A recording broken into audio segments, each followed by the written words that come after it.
Bismillahirrahmanirrahim. Assalamualaikum. Terima kasih saudara kerana anda bersama Ruang Bicara. Sekali lagi bersama saya Syuhaimi Muhammad akan bersama dengan anda dalam tempoh sejam Ruang Bicara ini, dan pastinya kita dah pun berada pada malam 8 Ramadan, diam tak diam. Jadi pastinya untuk malam ini ya, kita antara mereka yang terkesan dalam tempoh PKP, daripada PKP yang pertama sekarang masuk fasa yang keempat, dan bukan sahaja kita, ada golongan minoriti juga yang terjejas sama dengan COVID-19 dengan PKP daripada fasa pertama, fasa keempat, dan kita tidak harus meletakkan mereka di tepi kerana mereka juga adalah sebahagian rakyat Malaysia yang mempunyai hak. Jadi pada malam ini sebenarnya Ruang Bicara akan mengangkat satu tajuk, pasca COVID-19, nasib dan masa depan orang asli. Mungkin terlalu awal untuk kita menyatakan tentang pasca, tapi pihak kerajaan harus melihat dari segi jangka panjang, bukan saja dalam tempoh PKP ya, yang masih berlangsung ini, tapi juga dalam tempoh pasca COVID yang akan berlangsung. Kita tak tahu bila akan berakhirnya COVID-19 ini, dan pasti juga kita melihat soal pembangunan RMK ke-12 akan menjengah tidak lama lagi. Jadi isu-isu ini harus diberikan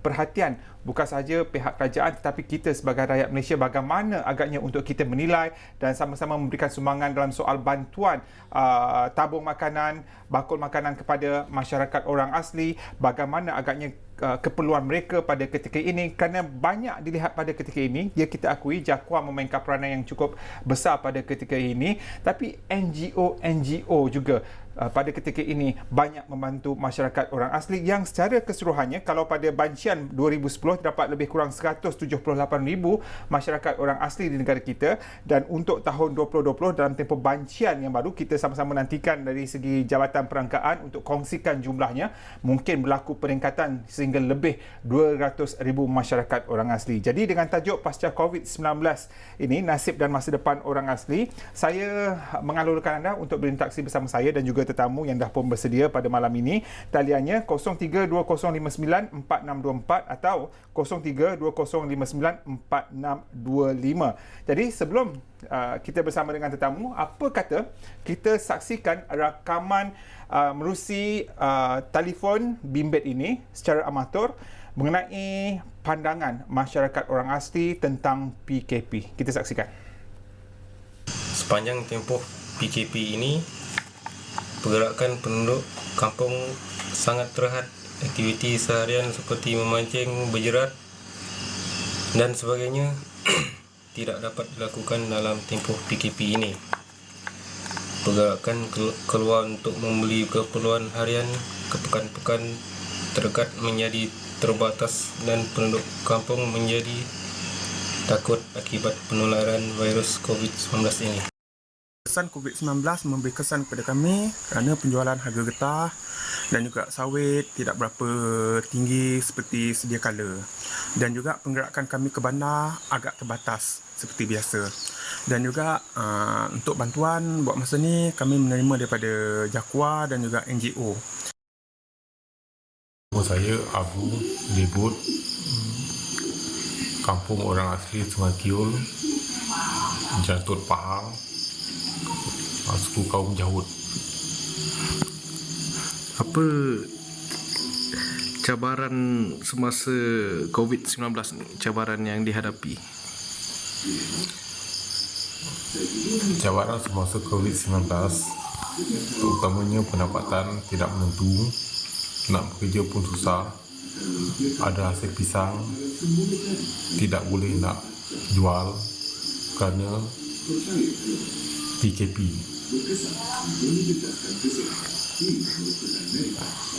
Ada lagi cabaran-cabaran lain? Keduanya, tidak boleh melawat atau menziarah saudara mara yang sakit atau meninggal dunia. Baik, terima kasih. Kita dapat dengar antara keluhan pandangan mereka tentang PKP. Along Ribut dan Bisu yang memberikan pandangan komen mereka tentang PKP, dan saya juga merakamkan ucapan penghargaan terima kasih kepada Alan, merupakan Presiden Majlis Belia Orang Asli Malaysia yang berusaha mendapatkan vox pop interview masyarakat orang asli yang berada di perkampungan masing-masing. Jadi pada malam ini hadir bersama saya di studio ialah Dr. Muhammad Roslan Rosnon, Pensyarah Kanan Fakulti Ekologi Manusia Universiti Putra Malaysia. Terima kasih Doktor. Terima kasih Suhaimi kerana sudi menjemput. Ya. Kali kedua kita bersua. Kalau tempoh hari kedua bergegar meja kita bercakap tentang belia. Hari ini kita sentuh juga tentang belia masyarakat orang asli. Tapi saya tertarik juga tentang apa yang telah pun Doktor tulis, disiarkan di akhbar tempatan. 2 artikel yang merujuk kepada masyarakat pribumi. Jauh Doktor membawa penulisan Doktor melihat melangkau persempadan antarabangsa dengan satu tajuk awal, impak virus kepada masyarakat pribumi global, dan yang terbaru sebaran maklumat bantu pribumi lawan virus COVID ini. Jadi penulisan Doktor ini sendiri memberikan maklumat-maklumat terkini dan membawa saya untuk membawa doktor juga pada malam ini berkongsi pandangan, berkongsi maklumat tentang masyarakat orang asli berhadapan dengan PKP dan isu-isu yang dari dulu sehinggalah sekarang ini masih belum selesai. Itu akan kita bincangkan.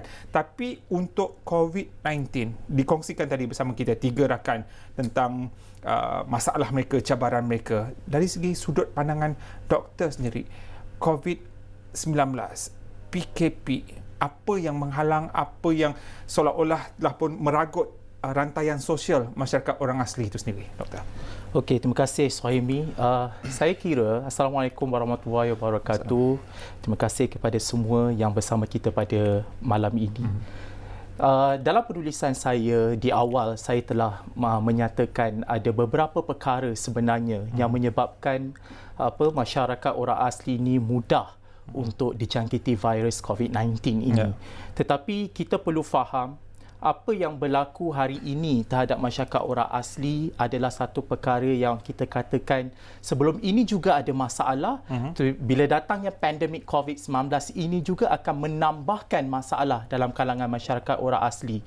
So ini sudah pasti memberikan satu kesan yang sangat teruk kepada masyarakat orang asli. Walaupun golongan ini adalah golongan minoriti di Malaysia, kita tidak ramai, kita menjangkakan lebih kurang 200,000 masyarakat orang asli di semenanjung Malaysia ini, tetapi ia memberikan kesan yang agak mendalam kepada cara hidup, kehidupan masyarakat orang asli kita pada hari ini. Seperti yang dalam video yang dipaparkan tadi, saya bersetuju dengan pendapat beberapa rakan kita masyarakat orang asli yang mengatakan mereka terpaksa hilang dari segi sosioekonomi mereka, tidak mendapat pendapatan, tidak dapat menjual hasil-hasil hutan yang mereka selama ini boleh menjual. So ini memberikan kesan yang sangat buruk sebenarnya kepada sosioekonomi masyarakat orang asli. Kita perlu faham begini, kadar kemiskinan masyarakat orang asli ini melebihi 30% berbanding dengan purata Malaysia sebanyak 0.4%. So bila mana pandemik ini berlaku, sudah pasti ia akan menjadi lebih teruk daripada itu. Sebab masyarakat orang asli tidak dapat lagi mencari sumber pendapatan, tidak dapat lagi meraih hasil hutan dan sebagainya untuk menjual. So ini akan mengekang mereka untuk mencari sumber rezeki dan untuk menyara kehidupan mereka. So ini sudah pasti akan memberi kesan yang sangat buruk kepada masyarakat orang asli. Sebab itu dalam apa yang kita lakukan, kerajaan Malaysia lakukan pada hari ini dengan memberikan bakul makanan sebagai contohnya, saya kira itu satu tindakan yang sangat bijak untuk kita membantu masyarakat orang asli dari segi pemakanan mereka supaya mereka mendapat nutrisi zat makanan yang sepatutnya mereka dapat. Bila mana keterbatasan mereka untuk mencari sumber hutan dan menjual ataupun keluar ke bandar untuk mendapatkan makanan dan sebagainya terbatas, so kita perlu membantu mereka untuk memberikan kelangsungan hidup kepada masyarakat orang asli. So saya rasa itu perkara pertama dulu saya sentuh. Dari segi sumber pendapatan mereka, kita perlu menggantikan kepada sesuatu supaya kelangsungan mereka itu boleh diteruskan. So dengan adanya bakul makanan, dan saya kira ada 11 juta dalam pakej yang diberikan kepada masyarakat orang asli. Kita ada 2 fasa. Fasa pertama pada 2 hingga 10 April yang lalu, dan kemudian fasa yang kedua bermula 10 April hingga ke hari ini, yang memperuntukkan sebanyak 11 juta untuk diberikan kepada masyarakat orang asli dari segi bakul makanan. So bila kita kira 11 juta ini, seolah-olah masyarakat orang asli boleh dapat lebih kurang dalam RM100 per bakul makanan. Tetapi ini sudah pasti satu perkara yang dapat membantu kepada masyarakat orang asli. Walaupun dalam satu kajian saya bersama pasukan di Universiti Putra Malaysia, kami pernah membuat kajian tentang bakul makanan nutrisi seimbang untuk masyarakat orang asli. Untuk kadar sebenarnya, untuk kadar B40, sebenarnya untuk mereka cukup sebagai satu rantaian bakul makanan yang baik adalah RM300. Jadi ini jauh sekarang 100 kepada 300. Tapi walau bagaimanapun, kita kena faham, kerajaan juga telah memberikan peruntukan BSH kepada golongan-golongan B40 ini. Jadi 100 ini adalah tambahan daripada apa yang telah diberikan. Jadi saya rasa ini sudah cukup untuk masyarakat orang asli.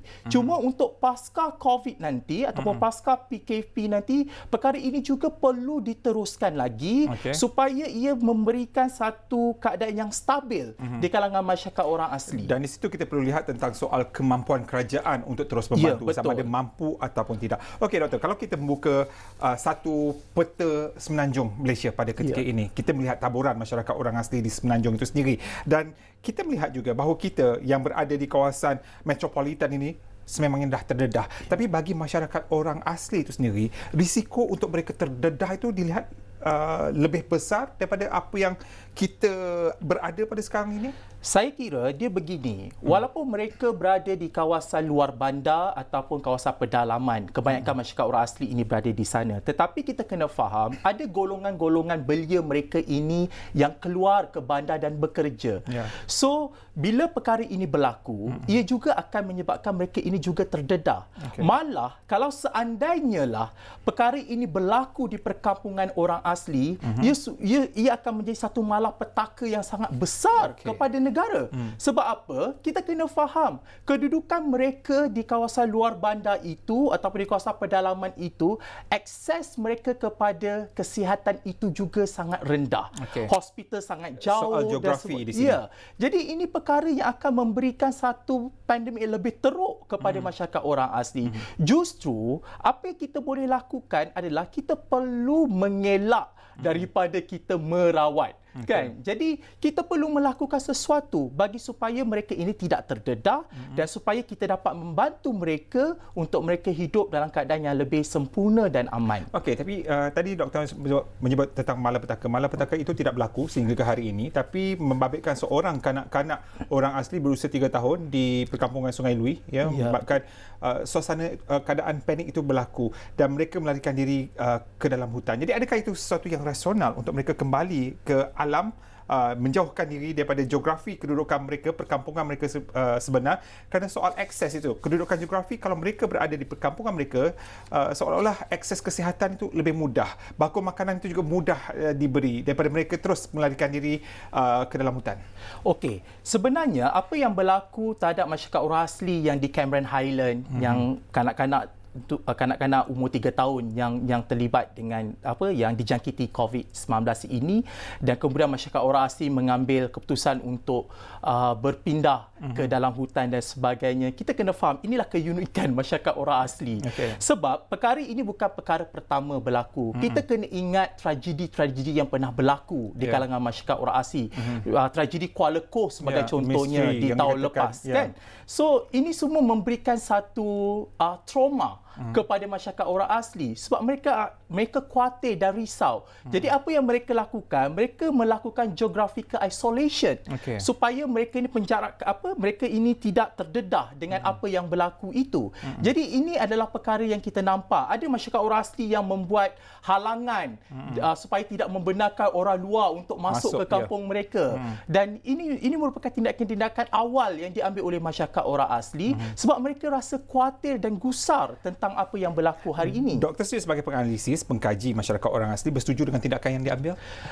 Pada pendapat saya bersetuju dengan perkara ini sebab masyarakat orang asli perlu mengasingkan diri mereka supaya mereka tidak terdedah dengan golongan masyarakat luar. Sebab ini akan memberikan satu ancaman kepada mereka. Walau bagaimanapun, masyarakat orang asli tidaklah begitu kita kata terlalu kritikal sehingga tidak membenarkan badan-badan bertanggungjawab untuk datang dan membantu mereka. Mereka juga akan membenarkan. Itu perkara yang mereka lakukan juga. Cuma dengan tidak membenarkan masyarakat luar untuk memasuki ke kawasan perkampungan mereka, itu adalah satu tindakan yang baik. Perkara ini bukan berlaku saja di Malaysia. Kita boleh lihat di Brazil, kita boleh lihat di Australia, di New Zealand. Perkara yang sama juga berlaku bila mana mereka membuat sekatan daripada membenarkan masyarakat luar untuk masuk ke dalam perkampungan mereka. Okey, dan kalau ketika ini kita membawa pasport kita keluar, ya, kita melangkau sempadan seketika. Kita melihat apa yang berlaku di Australia, di New Zealand, kerana negara-negara berkenaan juga mengalami pandemik yang sama. Apa yang boleh kerajaan kita pelajari dengan kerajaan Australia, kerajaan New Zealand misalnya dalam pengkhususan untuk masyarakat orang asli? Okey, ini tindakan yang seharusnya diambil. Okey, saya kira begini. Kita perlu melakukan satu tindakan awal sebelum apa-apa yang berlaku. Di Australia, mereka mempunyai satu jawatankuasa khas di kalangan Aborigine people and Torres Strait Islander di Australia. Juga kita boleh nampak di Brazil. Mereka juga ada satu pasukan khas di kalangan masyarakat orang asli bagi membantu untuk masyarakat orang asli di sana supaya tidak terlibat dengan pandemik ini. Dan apa tugas pasukan ini? Tugas pasukan ini bukan sekadar untuk memberi rawatan khas kepada golongan masyarakat orang asli di sana, tetapi pasukan ini juga adalah memberikan kesedaran kepada keseluruhan komuniti masyarakat pribumi di sana. So ini perkara yang inisiatif ini yang kita boleh ambil dan kita adapt dengan negara kita supaya kita boleh memberikan satu orang kata kesedaran kepada masyarakat orang asli kita mengenai tentang kesan pandemik ini, bagaimana untuk menguruskan diri ketika pandemik dan bagaimana untuk menguruskan selepas pandemik. Dan ini adalah satu tim yang sangat bagus sebenarnya. Itu di Australia. Dan negara kita juga cukup berkesan, cukup menarik. Kita ada JAKWA, Jabatan Kemajuan Orang Asli yang menjaga kebajikan masyarakat orang asli. Dan ketika ini MKN sendiri mengambil alih peranan pihak kerajaan persekutuan itu sendiri membantu masyarakat orang asli. Jadi kita juga mempunyai tindakan yang cukup positif dalam membantu masyarakat orang asli. Ya, saya setuju dengan apa yang saudara Suhaimi sebut. Memang kerajaan kita melakukan sesuatu yang kita nampak untuk membantu dari segi bekalan makanan dan sebagainya. Tapi kita perlu faham begini. Sebab informasi yang kita sampaikan kepada masyarakat orang asli itu agak sukar untuk kita sampaikan. Okey, saya nak tanya kebenarannya dari segi penyaluran makluman itu sukar atau tidak, kerana di talian pada ketika ini adalah saudara Kamarudi Kimtai, Timbalan Presiden Majlis Belia Orang Asli Malaysia. Hello. Ya, saya. Baik, terima kasih Kamarudi kerana bersama saya dalam rancangan Ruang Bicara. Okey, tadi Dr. Roslan menyebut bahawa soal komunikasi. Jadi ada peranan, ada tanggungjawab yang tergalas di bahu Majlis Belia Orang Asli Malaysia. Malah untuk Kamarudi sendiri ada tanggungjawab untuk menyalurkan maklumat terkini tentang pandemik COVID-19 ini kepada hampir 200,000 masyarakat orang asli di Malaysia. Jadi apa tindakan, bagaimana pendekatan dan apakah solusi pihak Majlis Belia Malaysia untuk menyalurkan maklumat kepada masyarakat orang asli, dan adakah benar dakwaan Dr. Roslan tadi bahawa soal komunikasi untuk penyaluran maklumat kepada masyarakat orang asli itu merupakan satu masalah besar pada ketika ini? Baik, untuk Majlis Belia, peranan kami untuk dalam membantu kerajaan dalam COVID ni lah. Apa yang kami boleh buat dalam pergerakan yang terbatas ini ialah penyebaran maklumat melalui media sosial. Dan mengharapkan kerana ramai belia-belia yang orang asli masa kini yang mempunyai akses kepada media sosial. Jadi kami harapkan mereka ini akan dapat menyebarkan pula apa maklumat yang mereka dapat kepada rakan-rakan dan saudara-mara mereka di kampung. Tetapi apa yang kita mahu, penyebaran maklumat ini ialah penyebaran maklumat yang sahih. Jadi apa yang kita boleh buat daripada Majlis Belia ialah memantau dan memastikan maklumat yang disebarkan di media sosial ini adalah tepat dan benar. Daripada kami ada akses kepada contohnya Telegram Majlis keselamatan negara dan juga akses kepada hospital orang asli Gombak yang memberikan maklumat-maklumat terkini dan dapat kami sampaikan kepada masyarakat di luar sana. Mungkin pandangan Dr. Roslan itu benar. Sebab bila mereka, contohnya seperti kata Dr. Roslan tadi, apabila mereka lari meninggalkan kampung, jadi tidak dapat menghubungi mereka. Jadi komunikasi itu akan jadi terbatas. Tapi kami harapkan daripada segi belia je lah. Belia ni dapat membantu untuk menjalankan maklumat-maklumat ini kepada masyarakat. Okey. Kita nampak mudah ya Kamarudi bahawa kita sebut tentang penyaluran maklumat itu sendiri dan kita perlu akui bahawa soal bahasa itu sendiri juga memainkan peranan. Jadi bagaimana untuk Kamarudi dan juga rakan-rakan di Majlis Belia Orang Asli sendiri menyantuni bahasa-bahasa ibunda suku kaum etnik-etnik yang berada dengan suku Jakonya, jadi Semai. Jadi bahasa-bahasa itu sendiri agak berbeza. Jadi penyaluran maklumat dari segi komunikasi bahasa itu sendiri bagaimana? Okey, yang ini saya ada di dalam grup-grup WhatsApp dan juga lain-lain grup yang berkenaan lah. Ada usaha daripada NGO-NGO lain yang mengalih bahasakan apa ini kenyataan ini atau poster-poster ini kepada bahasa-bahasa orang di berbagai kaum ini. Jadi apa yang kita boleh buat yang mana yang telah dialih bahasakan ini kita akan bantu untuk sebarkan. Sebenarnya lah pada saya kebanyakan masyarakat orang asli sebenarnya tak ada masalah dalam bahasa Malaysia, bahasa Melayu. Boleh difahami. Tapi kalau ada telah dialih bahasa itu memang lagi baguslah. Lebih senang untuk difahami lah. Dan kita harus menafaatkan juga sebenarnya Kamarudi dan juga doktor ya. Kita ada sebuah stesen radio untuk masyarakat orang asli, Asyik FM, yang mungkin boleh memainkan peranan dalam soal penyaluran maklumat kepada masyarakat orang asli. Baik, topik kita pada malam ini Kamarudi ya tentang pasca COVID-19, nasib dan masa depan orang asli. Jadi dalam tempoh PKP ini juga banyak cabarannya dan selepas ini jika PKP itu dah tiada, pasca COVID untuk masyarakat orang asli itu sendiri adalah satu yang perlu diberikan keutamaan. Jadi harapan Kamarudi sendiri tentang perkara ini. Okey, untuk dalam masa tempoh PKP je lah. Seperti mana yang telah disampaikan oleh sahabat-sahabat saya tadi daripada kampung Aidenak dan kampung Sungai Kecil tadi. Keterbatasan mereka untuk pergi bekerja, untuk menjalani aktiviti harian seperti menjerat, menangkap ikan, berkebun, mencari hasil hutan, menjual hasil hutan itu terbatas. Tiada mata pencarian di situ. Dan kemudiannya belia-belia yang keluar bekerja di luar sebagai pekerja harian, gaji harian, tidak dapat bekerja seperti biasa pun hilang juga mata pencarian. Usahawan kecil orang asli yang tidak dapat meneruskan penjagaan mereka juga terkesan dengan dalam masa tempoh PKP ini. Salah satu lagi ialah pelajar-pelajar yang tidak mempunyai akses kepada internet. Sebab saya lihat ramai banyak sekolah yang menggunakan akses internet, mengadakan sesi secara atas talian. Jadi pelajar orang asli yang di pedalaman, di kampung tidak mempunyai akses internet ni tidak dapat bersama-sama belajar, menyambung pelajaran ataupun untuk teruskan pelajaran dengan cara ini. Manakala pasca COVID ataupun pasca PKP ini, saya ada terbaca dalam satu kajian oleh Malaysian Institute of Economic Research bahawa krisis pekerjaan selepas COVID mungkin ada dalam 1.46 juta rakyat Malaysia akan kehilangan pekerjaan.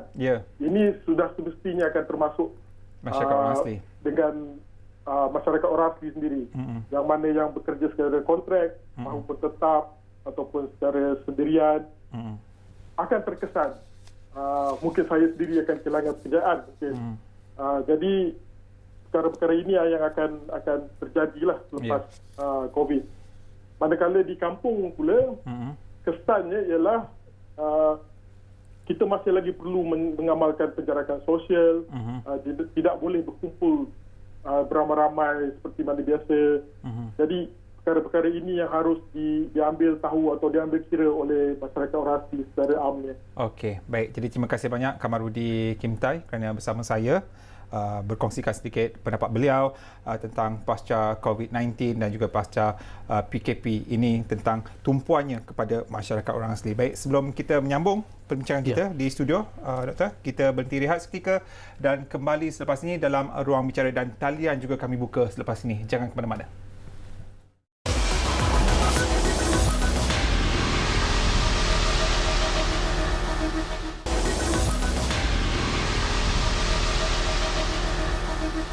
Terima kasih atas kesetiaan anda untuk terus setia bersama saya, Syuhaimi, dan juga Dr. Roslan masih lagi bersama untuk kita bicarakan tentang pasca COVID-19, pasca COVID-19, nasib dan masa depan orang asli. Okey, bila kita menyatakan tentang nasib ini, kita memang meletakkan biarlah inilah dia nasib, tak perlu bergantung pada apa-apa, dan biarlah ikut arus sungai itu mengalir. Tapi dalam hal negara kita melihat JAKUA, ya, dan pada satu ketika JAKUA itu diletakkan di bawah Kementerian Luar.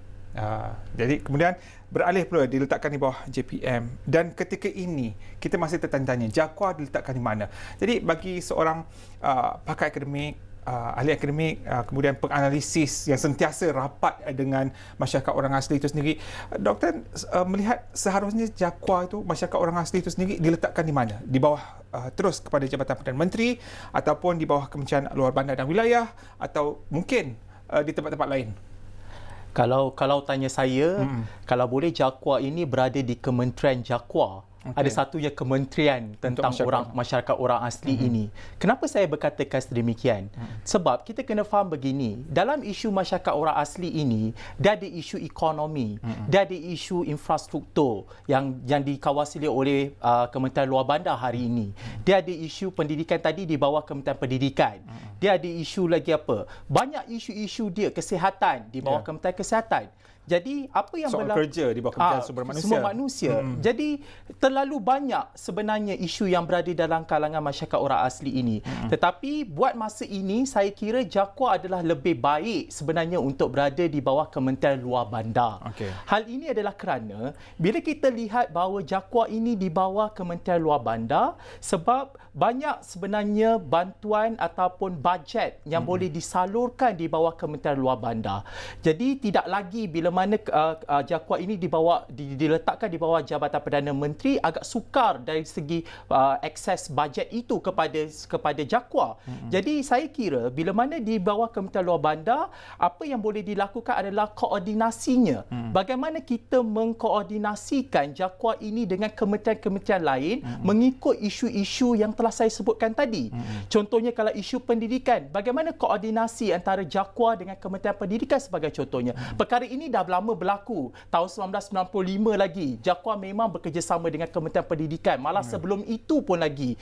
Cuma apa yang kita boleh lihat hari ini, koordinasi itu perlu dimantapkan supaya ia dapat sama-sama membantu antara satu sama lain. Tidak lagi kita dapat melihat bahawa isu pendidikan ni Kementerian Pendidikan yang uruskan. JAKUA tak boleh uruskan. Jadi kalau nak minta sesuatu daripada JAKUA kena tanya dulu Kementerian Pendidikan. So ini perkara yang agak sukar untuk kita lihat. Jadi perlu ada koordinasi yang sangat baik antara kedua-dua pihak ini. Dari segi infrastruktur kawasan luar bandar sebagai contohnya, RPS sebagai contohnya, rancangan penempatan semula. JAKUA perlu berkoordinasi dengan Kementerian Luar Bandar. Dari segi bajet untuk memberikan bajet perumahan dan sebagainya. Dari segi keusahawanan sebagai rakan kita sebut tadi. JAKUA perlu bekerjasama dengan Kementerian Usahawan dan sebagainya. So ini satu koordinasi yang kita nampak dia perlu berinteraksi antara satu sama lain dan perlu bantu-membantu. Tidak perlu lagi untuk menyatakan isu ini kementerian ini settlekan, isu ini kementerian ini settlekan. Tidak boleh begitu. Kita perlu satu keadaan, kita perlu saling memerlukan antara satu sama lain. Agak sukar dan agak terlalu idealistik tentang isu ini, tetapi ini perkara yang kita perlu lakukan. Kalau tidak, ia akan kekal sebagai satu masalah yang tidak dapat diselesaikan. Jadi kita tidak boleh boleh bergantung harap kepada JAKWA sepenuhnya. Sebab kita perlu faham, JAKWA ini dari segi pengurusannya pun mereka tidak ramai dari segi sumber tenaga. Oleh itu, kalau kita nak JAKWA menguruskan semua perkara, perlu tambah sumber tenaga di kalangan pekerja-pekerja JAKWA supaya mereka ini lebih empowered dan mereka ini boleh turun ke kampung-kampung dan membuat aktiviti komuniti bersama komuniti. So perkara ini perlu dilakukan dan kita perlu fikirkan. Mungkin bajet RMK ke-12 sebagai contohnya, perkara ini perlu dilihatkan dari segi sumber tenaga yang ada di JAKWA. Mungkin perlunya ada penambahan supaya ia dapat membantu kaki tangan JAKWA yang sedia ada hari ini untuk mereka melebar luaskan mereka punya jaringan sistem rantaian untuk membantu masyarakat orang asli. Okey. Pendek kata JAKWA sekarang ni perlu diperkasakan, JAKWA perlu diperjantankan. Saya tak tahu betul ke tak diperjantankan di sini.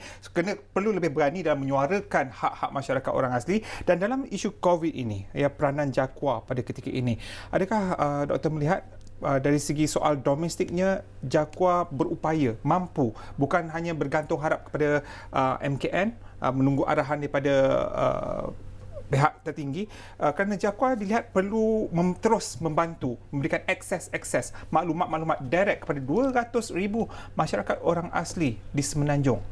Okey, untuk setakat ini, apa yang saya boleh lihat begini. Saya nampak JAKWA memang membantu sebab dari segi pengurusan bakul makanan sebagai contohnya memang melalui JAKWA. JAKWA yang menyampaikan bakul makanan tak itu. Tak ada ketirisan setakat ini? Itu saya tidak pasti sebab saya tidak menilai perkara itu. Cuma apa yang saya boleh katakan bahawa dari segi membantu itu ada. Tetapi apa yang boleh kita perbaiki di sini adalah sebab kita ada isu kadang-kadang masyarakat orang asli lambat mendapat bantuan makanan itu semua yang kita nampak viral dan sebagainya, tetapi tetapi ia tetap dapat, ia bukannya tidak dapat seperti yang diwar-warkan. So sebab itu berita itu kita kena tapis betul-betul sama ada ia berita benar ataupun berita palsu.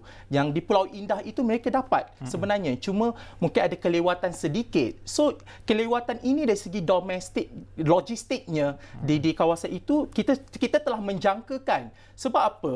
Bukan senang untuk nak turun ke padang nak memberikan bantuan ini kepada masyarakat orang asli dari segi lokasinya. Kalau kita lihat masyarakat dari segi untuk kita bantu masyarakat orang asli, kita terpaksa, macam contoh di kampung orang asli Kuching Jerantut, diorang terpaksa mengambil masa perjalanan lebih 5 jam untuk menghantar makanan dan sebagainya. So ini adalah satu perkara yang sangat menyukarkan untuk kaki tangan JAKWA. Tetapi perkara ini dapat dilaksanakan oleh pegawai-pegawainya. So kita perlu berterima kasih sebenarnya dengan pegawai-pegawai JAKWA. Mereka berusaha keras untuk membantu dan memberikan bantuan kepada masyarakat orang asli. Cuma dari segi untuk masa hadapan pasca COVID-19, saya kira kita perlu memperkasakan lagi, kita perlu meramaikan lagi dari sumber tenaga di kalangan kaki tangan JAKWA supaya mereka ini boleh dapat membantu masyarakat orang asli. Saya boleh memberi cadangan, antara contohnya adalah kita boleh mengambil belia-belia masyarakat orang asli yang terpelajar ini ataupun yang setakat pendidikan yang okey untuk diterima masuk dalam kerajaan untuk bekerja bersama JAKWA. Perlu ramai lagi kalangan masyarakat orang asli yang bekerja bersama JAKWA supaya ia lebih mudah sebenarnya untuk membantu masyarakat orang asli di lapangan. Mereka lebih memahami keperluan, needs masyarakat orang asli itu sendiri. Okey, dalam kita mengatakan tadi, kita menyentuh tentang soal geografi, kedudukan perkampungan orang asli. Suatu perkara dalam tempoh COVID-19 ini, kita juga harus memahami soal biological masyarakat orang asli itu sendiri. Kerana kita yang senang dari segi akses kesihatan pun mudah, dari segi jangkitan itu. Soal biological masyarakat orang asli itu sendiri, soal kesihatan, akses kesihatan sendiri, kat mana agaknya keperluan-keperluan yang perlu diletakkan, disuntikkan oleh pihak kerajaan ini? Sebab itu, dalam kita lihat bahawa dalam bantuan bakul makanan yang fasa kedua, dimasukkan juga tentang susu untuk diberikan kepada masyarakat orang asli. Hal ini satu tindakan yang sangat baik sebenarnya. Sebab apa? Sebab masyarakat orang asli ini, terutama kanak-kanak, dari segi nutrisinya itu agak ada masalah. Jadi kita perlu membantu masyarakat orang asli asli dari segi untuk peningkatan nutrisi agar mereka ini cukup, lengkap dan pemakanan mereka ini seimbang supaya tumbesaran itu akan lebih baik. Dan bagi masyarakat golongan tua pula, mereka ini juga kebanyakan mereka ini terdedah dengan penyakit-penyakit kronik, kencing manis, darah tinggi dan sebagainya. So ini perkara yang kita perlu ambil kira sebab kita lihat pandemik ini juga banyak yang kalau kita lihat statistik kematian yang 100 orang itu, kita nampak mereka ini mempunyai sejarah dari segi penyakit-penyakit kronik. So sama juga dalam kalangan masyarakat orang asli di kalangan warga tua. So ini perkara yang kita perlu mengambil iktibar supaya masyarakat orang asli ini dapat disediakan dari segi nutrisi yang seimbang supaya tumbesaran itu akan lebih baik dan tidak ada masalah yang akan meruncing nanti di kemudian hari. Okey, jadi kita bercakap sekarang ni, ya, dia berbalik pada soal COVID, PKP, soal kesihatan dan sekarang ni dari segi infra itu sendiri. Ya, kalau ada hospital pun baru ada sebuah saja hospital untuk masyarakat orang asli. Jadi dengan keadaan wabak ini, saya melihat sebagai satu hikmah untuk pihak kerajaan, mungkin untuk JAKUA sendiri melihat kembali memerlukan tambahan, mungkin paling kalau bukan hospital mungkin klinik-klinik untuk masyarakat orang asli itu sendiri tambahan. Mungkin sudah ada, tapi dari segi pertambahan jumlah kepada keperluan kesihatan itu sendiri. Dari segi infrastruktur kesihatan itu, sebab dia melibatkan bajet yang tinggi kan. Sebab saya kira di kampung-kampung orang asli memang ada klinik-klinik kesihatan yang ni. Cuma saya nak memberi cadangan kepada dalam RMK ke-12 nanti mungkin kita boleh lihat supaya adanya pertambahan dari segi bilangan masyarakat orang asli yang terlibat dengan sektor kesihatan. Mungkin doktor ke, jururawat dan sebagainya. So ini perkara yang pernah dilakukan di Australia. Bagaimana mereka menambah bilangan dalam kalangan Aboriginal people and Torres Strait Islander mereka dalam kalangan sektor kesihatan. So ini sangat membantu sebenarnya dalam masyarakat orang asli. Sebab bila mana ramai di kalangan dalam sektor kesihatan ini di kalangan masyarakat orang asli, kita agak mudah untuk memberikan kesedaran dari segi kebersihan, dari segi pemakanan yang sihat dan sebagainya. So kita perlukan lebih ramai sebenarnya masyarakat orang asli yang terlibat dalam sektor kesihatan ini supaya ia dapat membantu masyarakat orang asli bila mana berlakunya pandemik. So isu yang sama kita boleh lihat bila mana isu Kuala Lumpur yang berlaku tahun lepas. So perkara-perkara ini sebenarnya akan menjadi satu orang kata sejarah dan kita perlu belajar tentang apa yang berlaku dan kita perlu mengambil sesuatu tindakan yang drastik sebenarnya supaya memberi peluang agar komuniti ini dapat memperbaiki kehidupan mereka dan kita dapat membantu masyarakat orang asli dari segi meningkatkan kesihatan mereka. Sebab saya percaya orang asli agak risau nak pergi ke hospital, orang asli agak takut dengan pandemik yang berlaku hari ini. Tapi bila mana dengan adanya gerakan-gerakan kesihatan dalam kalangan masyarakat orang asli, terutamanya belia yang kita pilih dan kita train mereka untuk menjadi seorang dalam bidang perubatan dan sebagainya, sudah pasti profesional tu sendiri. Mereka boleh membantu. Kalau tidak dapat profesional pun, jururawat, pembantu kesihatan dan sebagainya juga boleh membantu masyarakat orang asli dalam memberikan kesedaran tentang isu ini. Okey, dalam tempoh 37 minit kita bersiaran, 2 kali doktor dah menyebut tentang RMK12 dan harapan besar seolah-olah doktor meletakkan RMK12 perlu beri keperhatian khusus juga kepada masyarakat orang asli. Soal infra doktor menyentuh, ya, apa lagi yang perlu dititik beratkan oleh pihak kerajaan supaya tidak alpa malah memberikan satu peruntukan khas kepada pembangunan yang diletakkan kepada JAKUA untuk membangunkan orang asli? Yang kedua sudah pastinya adalah pendidikan.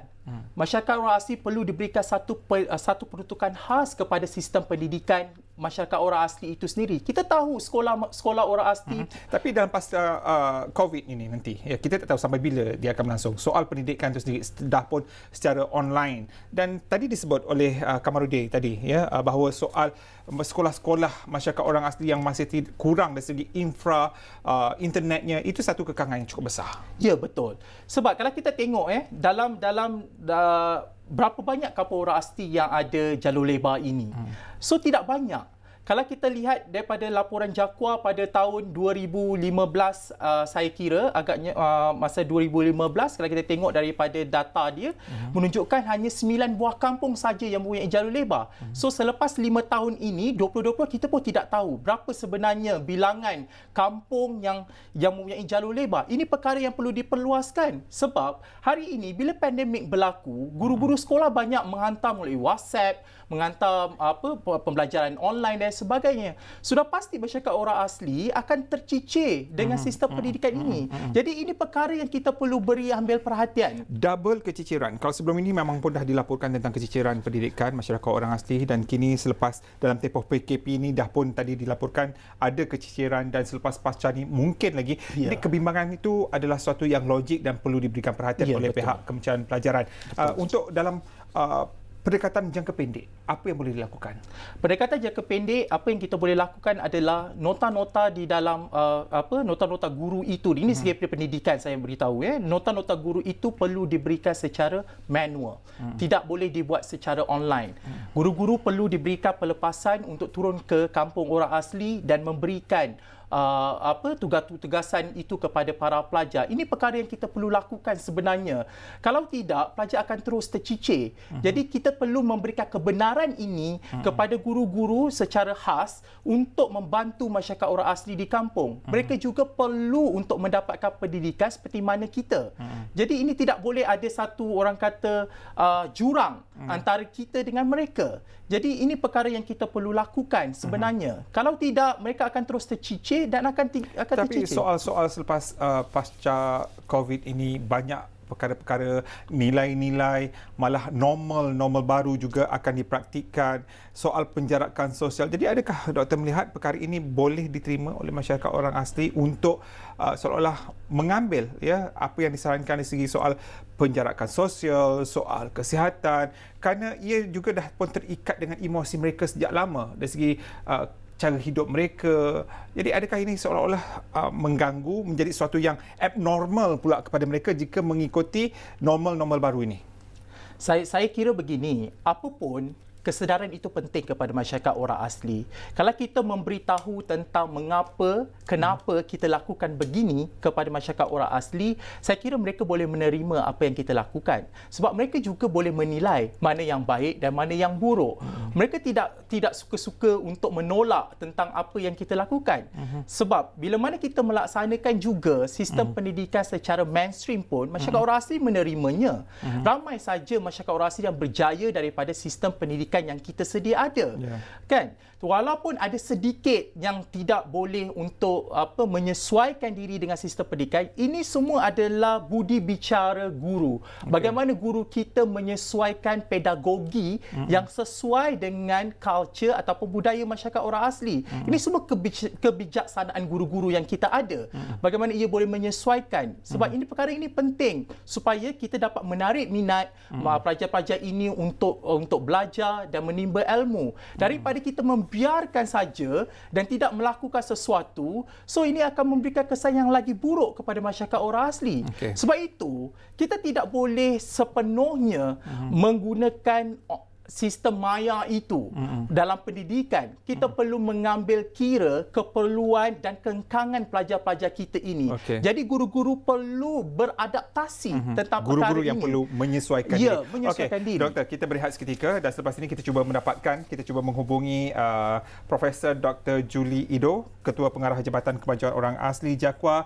Lepas beliau mungkin menonton bersama kita untuk kita melihat pandangan balas beliau tentang perbincangan kita. Semuanya selepas ini dalam Ruang Bicara. Jangan ke mana-mana.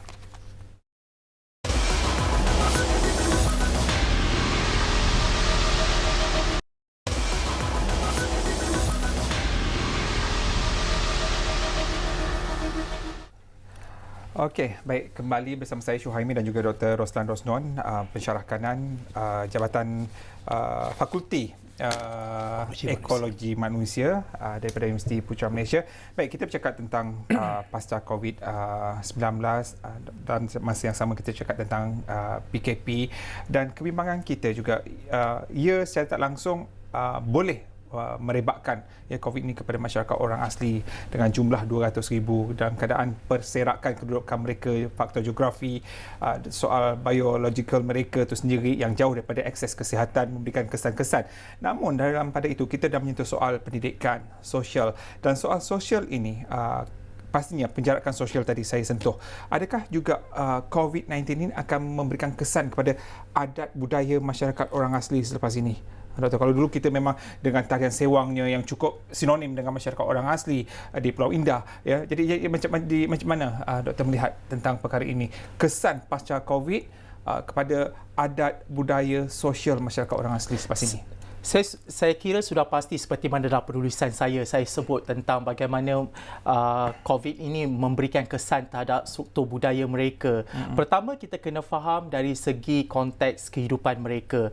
Bila mana masyarakat orang asli ni, kebanyakan mereka ini adalah family luas.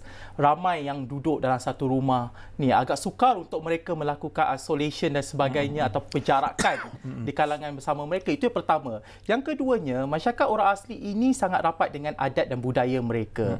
So orang-orang masyarakat golongan tua ini adalah memainkan peranan yang penting terhadap budaya, terutamanya ketika kematian dan sebagainya. So ini juga akan memberikan kesan kepada masyarakat orang asli bila mana mereka tidak lagi boleh berhimpun, mereka tidak boleh lagi berkumpul seperti majlis perkahwinan. Saya rasa ini bukan setakat masyarakat orang asli, masyarakat kita Melayu pun juga mengalami isu yang sama tentang perkara ini. Jadi budaya itu akan menyebabkan satu perubahan dalam kalangan masyarakat orang asli bila mana PKP ini dilaksanakan, banyak perkara yang mereka tidak boleh lakukan, dan itu yang kita dapat lihat dari segi masyarakat orang asli. Mereka tidak boleh bersewang lagi, mereka tidak boleh lagi untuk ni. Yang ketiganya adalah masyarakat orang asli ini sangat rapat dengan fahaman tentang bahawa macam secara tradisional, perubatan tradisional. So ini juga perkara yang kita kena faham dalam konteks masyarakat orang asli. Ada yang mengambil pendekatan tradisional, perubatan tradisional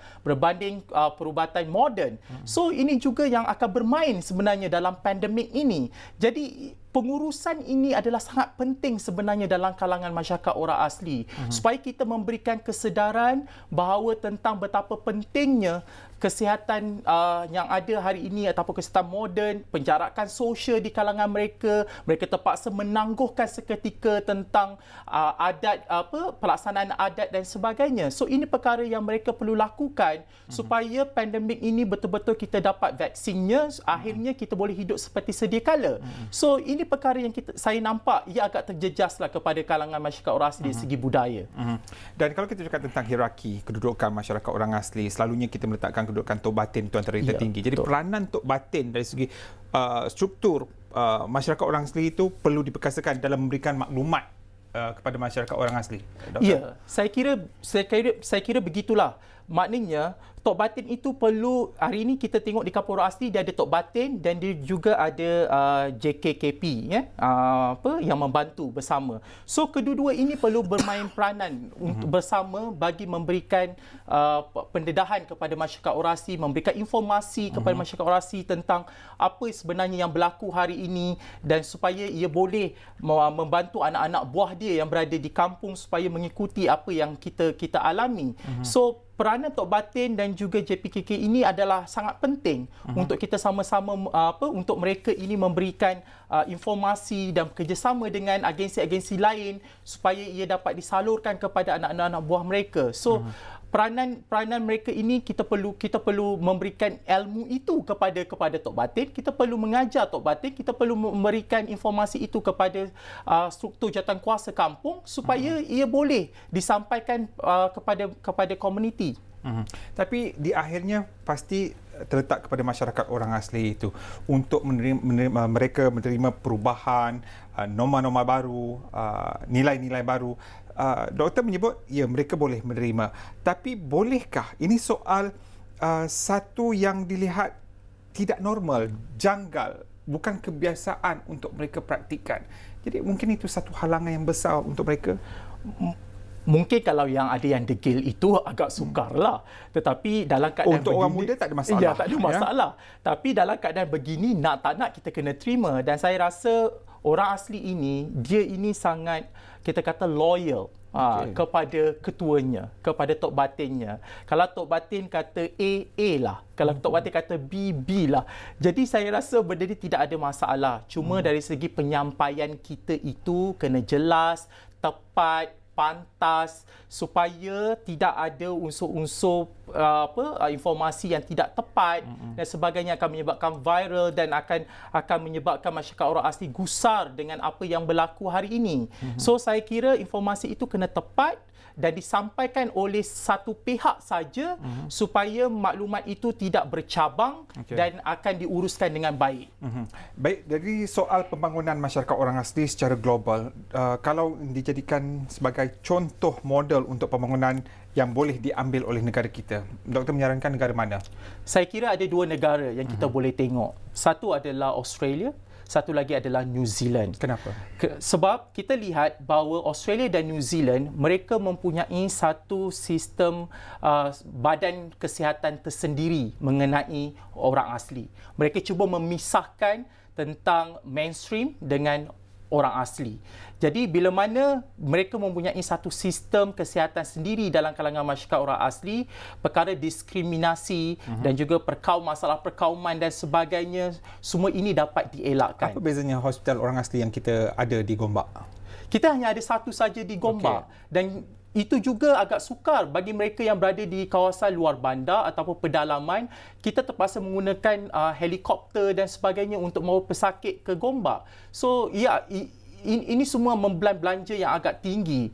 Cuma seperti awal tadi saya sebut, kerajaan perlu memikirkan hari ini untuk meramaikan masyarakat orang asli dalam bidang perubatan dan mereka ini dapat membantu masyarakat mereka. Tadi contoh diberikan daripada Australia. Kalau New Zealand, apa yang baik perlu kita ambil? Kalau di New Zealand, kita kena faham begini. Di New Zealand, Maori itu adalah golongan yang sangat besar di New Zealand. Kita boleh cakap Maori ini macam orang Melayu di Malaysia. Perumpamaan dia. Jadi semua sistem mereka adalah sistem yang hampir hampir kebanyakan mereka yang mengetuainya adalah di kalangan orang Maori di New Zealand. So mereka tidak ada masalah perkara itu. Kalau kita boleh lihat di New Zealand, bahasa yang di papan tanda dan sebagainya, dua bahasa yang mereka letakkan, bahasa Maori dan bahasa Inggeris. Jadi ini memudahkan sebenarnya rakyat mereka untuk memahami tentang konteks itu. Jadi kalau di Malaysia, kalau kita pergi di hospital Gombak dan sebagainya, perlunya dua bahasa ini, tapi kita ada 18 suku kaum, agak sukar untuk nak meletakkan 18 bahasa. Jadi kita perlu ada pakar-pakar bahasa ini yang boleh membantu dari segi untuk penyampaian maklumat kesihatan itu, dan supaya maklumat itu betul-betul benar-benar sampai kepada masyarakat dan mereka akan faham. Memang seperti macam mana yang tadi disebut oleh timbalan belia tadi, Presiden belia menyebut tentang mereka boleh faham pada bahasa Melayu, tetapi untuk golongan warga tua agak sukar untuk mereka memahami tentang bahasa Melayu itu sebab mereka sangat mudah faham tentang bahasa mereka sendiri. Jadi ini perkara yang kita kena lihat. Okey, jadi kita dapat melihat sebenarnya soal pembangunan masyarakat orang asli diberikan perhatian oleh kerajaan kita. Kita tak boleh nafikan dan tiada diskriminasi diberikan kepada masyarakat orang asli. Itu juga kita perlu menyahut bahawa memang tiada soal diskriminasi berbanding di Amerika Syarikat dengan orang Indiannya diberikan soal diskriminasi berlaku. Jadi di pengakhiran ini, Doktor, untuk masyarakat orang asli, mungkin Doktor bolehkan berikan sedikit pandangan, cadangan supaya mereka berada dalam keadaan penjarakan sosial. Nasihatlah kepada mereka. Silakan. Saya kira begini, dalam keadaan apa yang berlaku hari ini, kita perlu berlapang dada dalam melihat sesuatu pandemik ini sebagai satu benda yang kita rasa kita pun tidak jangka. Jadi bila mana ia tidak jangka, kita perlu sentiasa bersedia dalam menerima apa sekalipun. Tetapi bagi masyarakat orang asli, kita perlu bantu mereka. Kita perlu ada special task yang kita perlu berikan kepada masyarakat orang asli supaya mereka ini terbela, terjaga, bukan setakat ketika ini tetapi pasca nanti. Sebab banyak kerja yang kita terpaksa lakukan untuk masyarakat orang asli selepas pasca ini untuk menjadikan masyarakat orang asli ini dari segi kelangsungan hidupnya berjalan dengan baik dan mereka akan mendapat manfaat dengan apa yang kita lakukan. Memang semua akan terkesan, tetapi kita perlu memahami bahawa masyarakat orang asli lebih terkesan berbanding kita. Okey, baik, sebenarnya doktor dan juga saudara penonton, sebenarnya kami juga sedang berusaha dan tempoh kita bersiaran ini untuk mendapatkan Profesor Dr. Julie Ido, Ketua Pengarah Jabatan Kemajuan Orang Asli, untuk mendapatkan maklum balas hasil daripada perbincangan kita, malah untuk kita melihat apakah agaknya pelan-pelan strategik Jakua dalam membantu masyarakat orang asli. Namun keadaan tak mengizinkan untuk kita menghubungi Profesor Dr. Julie Ido di kedua-dua nombor telefon beliau. Mungkin ada masalah-masalah di situ. Jadi saya mohon maaf kerana tidak dapat membawakan Profesor Dr. Julie Ido untuk bersama kita untuk mendapatkan pandangan beliau dan memberikan maklum balas hasil daripada perbincangan kita tentang pasca COVID-19 dan juga nasib serta masa depan masyarakat orang asli. InsyaAllah di lain kelapangan, di lain platform, kita akan cuba mendapatkan Prof. Dr. Julie Ido untuk bersama dalam ruang bicara memberikan hala tuju masyarakat orang asli selepas ini. Jadi terima kasih banyak juga kepada Dr. Rosdan, Pensyarah Kanan Fakulti Ekologi Manusia Universiti Putra Malaysia kerana bersama ruang bicara, dan kepada anda yang bersama saya dalam tempoh sejam ini, terima kasih banyak. InsyaAllah kita jumpa lagi dalam ruang bicara dalam siri-siri akan datang. Assalamualaikum.